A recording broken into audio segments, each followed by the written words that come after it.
Hi ನಮಸ್ತೆ ಎಲ್ಲರಿಗೂ welcome back to my YouTube channel. ನಾನಿವತ್ತು ತೋರಿಸ್ತಾ ಇರುವಂಥ ಈ ಒಂದು ರೆಸಿಪಿ ಎಲ್ಲರಿಗೂ ಕೂಡ ತುಂಬಾ ಉಪಯುಕ್ತ ಆಗಿರುವಂಥದ್ದು. ಇದನ್ನು ಆರೋಗ್ಯದ ಕಣಜ ಅಂತಲೇ ಕರಿಬೋದು. ಅಷ್ಟು ಬೆನಿಫಿಟ್ಸ್ ಇದೆ ಇದರಿಂದ. ಇದೇನು ಅಂತ ನೋಡ್ತಾ ಇದ್ದೀರಾ, ಇದು ಹಲೀಮ್ ಸೀಡ್ಸ್ ಆಳ್ವಿ ಬೀಜ ಅಂತ ಹೇಳಿ ಕರೀತಾರೆ. ಅದರಿಂದ ಮಾಡಿರುವಂಥ ಒಂದು ಪಾಯಸ. ಇದನ್ನು ಬಾಣಂತಿಯರಿಗೆ ಅತಿ ಹೆಚ್ಚಾಗಿ ಕೊಡ್ತಾರೆ. ಇದರಿಂದ ತುಂಬಾ ಆರೋಗ್ಯಕ್ಕೆ ಒಳ್ಳೆಯದು.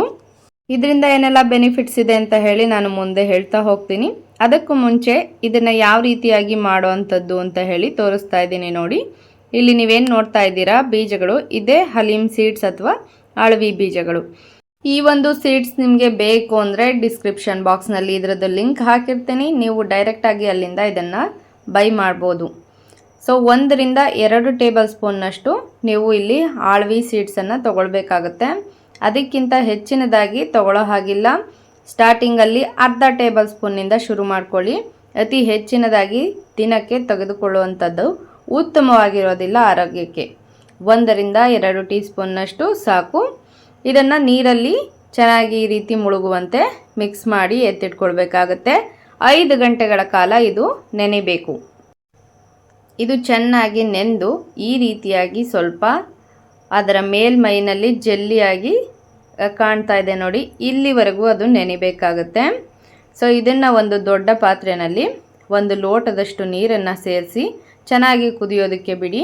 ನೀರು ಚೆನ್ನಾಗಿ ಕುದ್ದ ಮೇಲೆ ಈ ಒಂದು ನೆನೆಸಿರುವಂಥ ಆಳ್ವಿ ಬೀಜಗಳನ್ನ ಹಾಕ್ಕೊಳ್ಬೇಕು.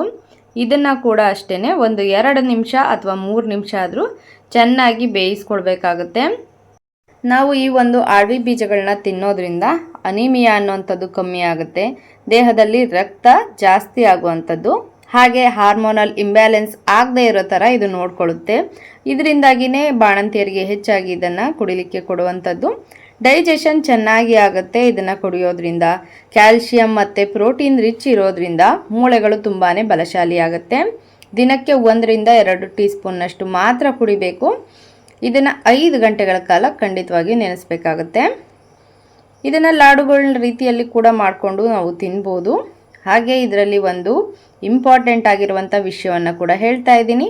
ಇದನ್ನು ಪ್ರೆಗ್ನೆಂಟ್ ವುಮೆನ್ ಯಾರಾದರೂ ಇದ್ದೀರಾ ಅಂತಂದರೆ ಅವರು ತಗೊಳ್ಳೋದಕ್ಕೆ ಹೋಗಬೇಡಿ. ತಗೊಂಡ್ರೂ ಕೂಡ ತುಂಬ ಕಡಿಮೆ ಪ್ರಮಾಣದಲ್ಲಿ ತಿಂಗಳಿಗೆ 1 ಸಲ ತಗೊಳ್ಳೋವಂಥದ್ದು ಅಷ್ಟೇ. ಇದನ್ನು ಹೆಚ್ಚಾಗಿ ಅವರು ಬಳಸೋ ಹಾಗಿಲ್ಲ.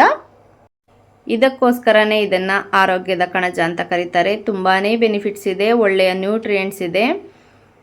ಇದಕ್ಕೆ ಈಗ ನಾವು ಬೆಂದ ನಂತರ ಸ್ವಲ್ಪ ಬೆಲ್ಲನ ಹಾಕ್ಕೊಳ್ಳೋದು ರುಚಿಗೆ ತಕ್ಕಷ್ಟು, ಹಾಗೆಯೇ 1 ಸ್ಪೂನ್ನಷ್ಟು ತುಪ್ಪನ ಸೇರಿಸ್ಕೊಳ್ಳೋವಂಥದ್ದು. ಇದು ಕೂಡ ಸ್ವಲ್ಪ ಬೆಲ್ಲ ಕರಗಿದ ನಂತರ ಸ್ವಲ್ಪ ಹಾಲನ್ನು ಸೇರಿಸ್ಕೊಂಡು 1 ನಿಮಿಷ ಕುದಿಸ್ಕೊಂಡ್ರೆ ಆಯಿತು.